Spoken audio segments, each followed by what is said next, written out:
over in the Middle East, meantime, Israeli intelligence says a fifth of the hostages being held by Hamas in Gaza are dead.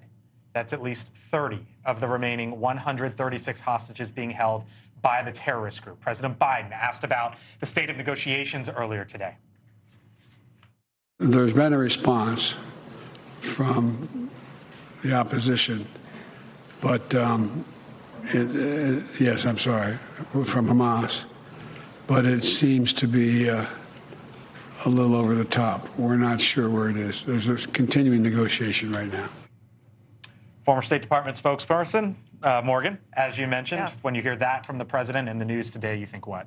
Well, I mean, Lisa, to learn, as families are being notified across Israel tonight that, you know, the hope that they had, that they were going to get their loved one home, that they were going to get their children home, is now extinguished, is got to be incredibly hard, not only for those families, but for the state of Israel writ large. And the fact that this is coming during the middle of the negotiations for potentially another ceasefire exchange of hostages, I think will make it harder for Prime Minister Netanyahu and his government in the negotiation process, because it's sort of like reopening a wound. I can tell you, as you know, I was just in Israel last month. I visited Kfar Aza, one of the first kibbutz to be attacked.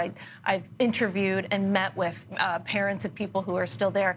And one of the things that I promised all the parents there when I met with the American parents is that every time I had the opportunity, and I was on television or radio, that I would remind the world, and that I would remind this administration especially, that there are 6 Americans who are still held hostage, who have been held hostage since October 7th, and they are being held hostage by a terrorist group, and we have to do everything we can to get them home. And the fact that at least a fifth of these hostages are still dead shows the imperative for this administration to get these people home. So what comes next here, in your view?